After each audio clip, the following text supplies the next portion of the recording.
It is California adventure time once again, and I'm out here in the Eastern Sierra, my absolute favorite place in the entire world. I am hiking in at the Lake Sabrina trailhead today, heading up to Moonlight Lake, going to spend the night. And then tomorrow my goal is to do Mount Hackle and Mount Wallace, which are two SPS peaks. This is my first time ever solo backpacking, so it's going to be an exciting adventure. Please come along for the ride. Lake Sabrina looking beautiful, nice and full. That's what we like to see.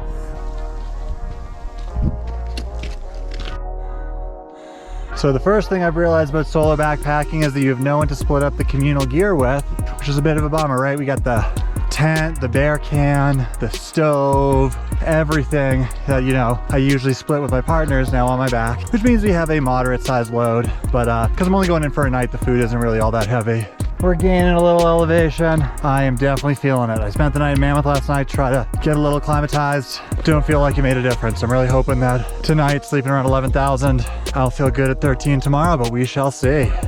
Here we are at Blue Lake, the first of many up in this basin. Really, really nice. Starting to get into those higher peaks, and I'm really excited.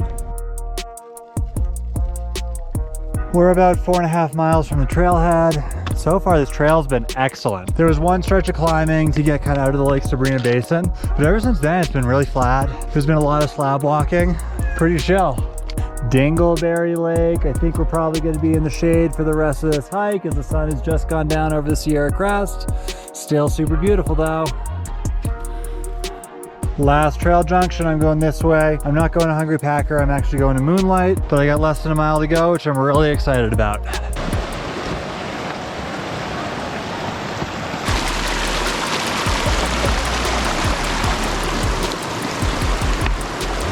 Sailor Lake, this is the second to last one we're gonna see. Next stop, Moonlight, where we're gonna make camp.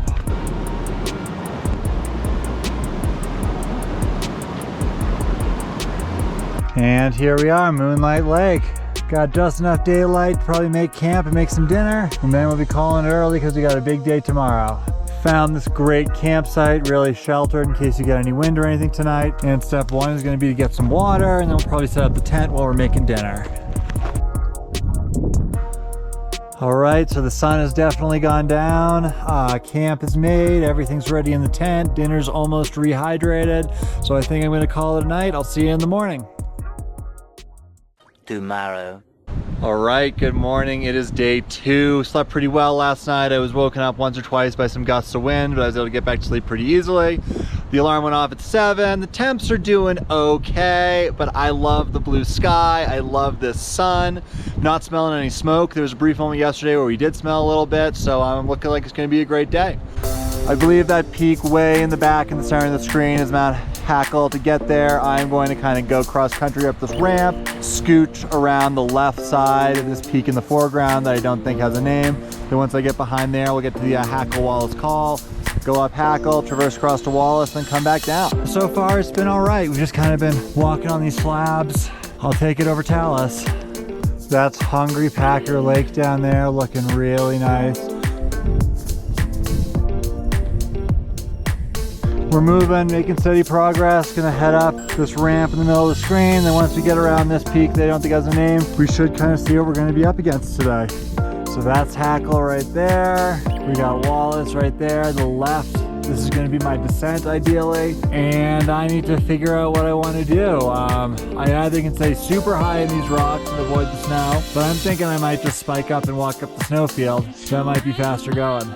12 seconds later. So I think we're gonna have a little change of plans. So instead of fighting up here and doing all types of third class traversing to get to the top of Hackle, I think I'm only gonna do Wallace. I'm moving slower than I wanna be. I left camp later than I was expecting today, so I'm a little behind schedule, and I'd rather find some success than just suffer for nothing. So I'm trying to plan my route right now. I think I'm probably gonna glissade down this snowfield and then probably spike up to get up above that snowfield. Looks like there's some nice ramps, and then I can hit that little saddle hopefully pretty quickly, and it should be a nice little jaunt to the top of Wallace, and I can just pretty much reverse my tracks and be back at camp at a reasonable time. So that was the snowfield I slid down. I've come up a little ways, and I'm gonna spike up to climb up this, and I'm hoping I can kind of just traverse on these ledges. Snowfield successfully crossed. You could tell it's getting late in the season. The snow is hard. Crampons were biting really nice, which made this pretty straightforward. And now we just got some ledgy ramps going, probably some third class, looking a lot of fun, and then we should be at that saddle at the summit pretty soon.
Yeah, this is a little less than the ideal. This is not really the third class we came here for. It's interspersed with really fun third class sections of solid rock, which is nice.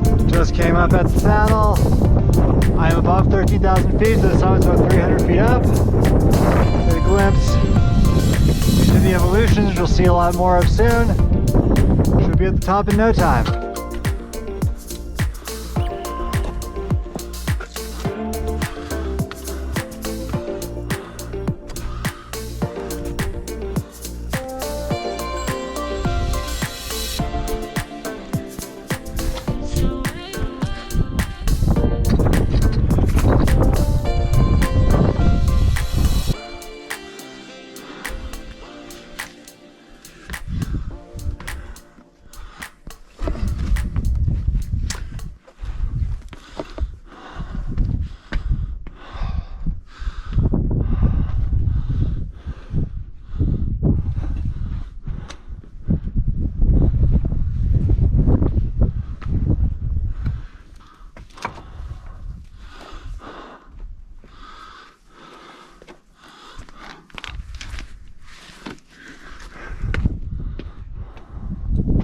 Hey, hey, that's the register.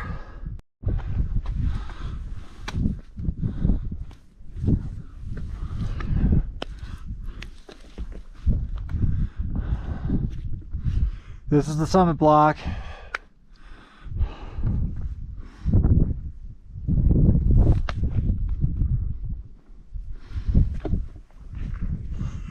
All right, here we are.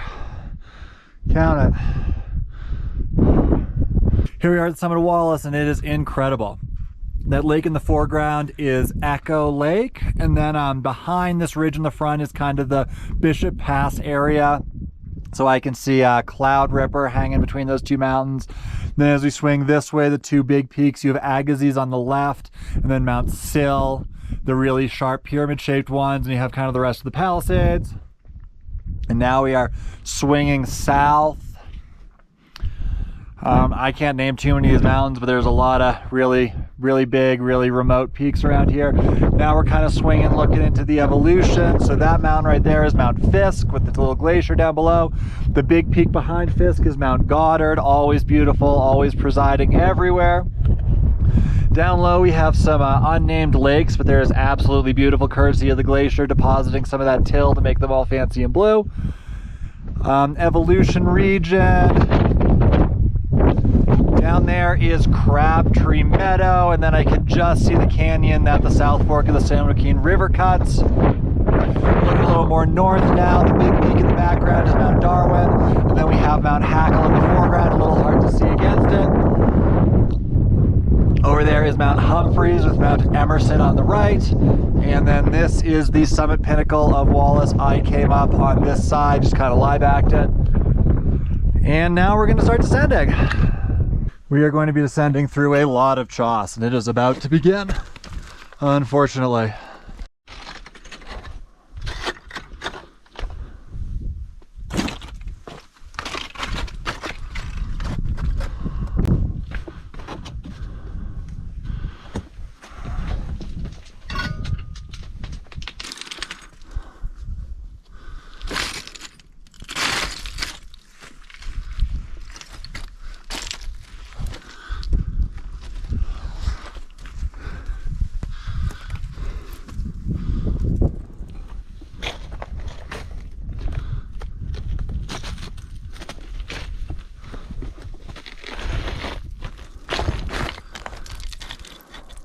Choss everywhere. That's all we got. Whoa. Looking back at where we came, we are about to descend for real. This should go reasonably well. There's a couple of places where this chokes out that I don't love, but the rest of this looks pretty straightforward. Scree skiing in about 100 feet.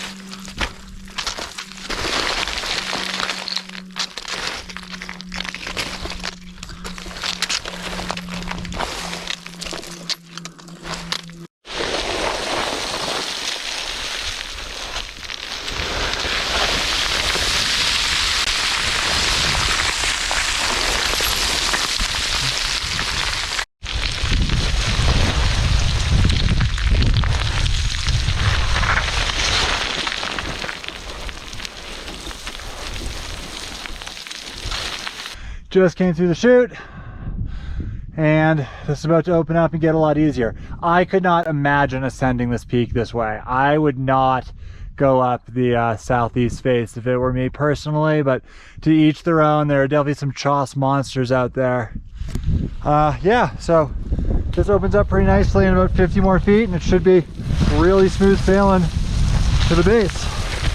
Take one last look at Wallace before we say goodbye, because we're about to go around the corner. You're a little chossy, but you're pretty beautiful up there, so we can handle it. Normally I'd be cursing talus hopping like this, but because it's solid, I'm okay with it. The talus is done.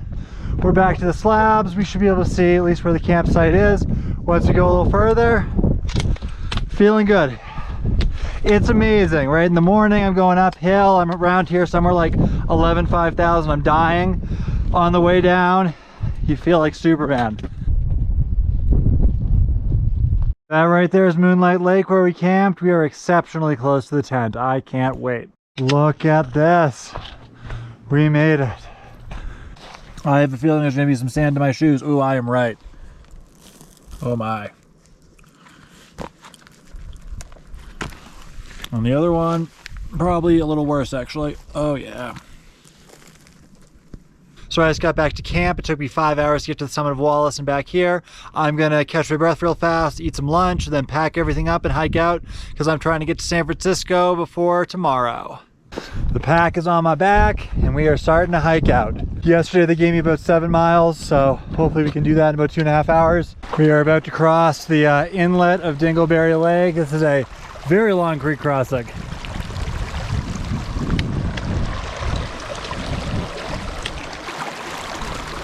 Oh! And we are back at Blue Lake, which means we're more than halfway to the car. Next lake's going to be Sabrina, and then we'll be out of the woods. There's Sabrina down there, getting pretty close.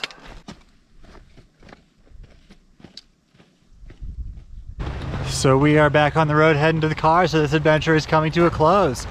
Great to get into the evolutions, great to do some solo backpacking. Wallace was a little chossier than we wanted, but such is life. Thank you so much for watching. Please hit that subscribe button, I really appreciate the support. And I will see you next week for another adventure.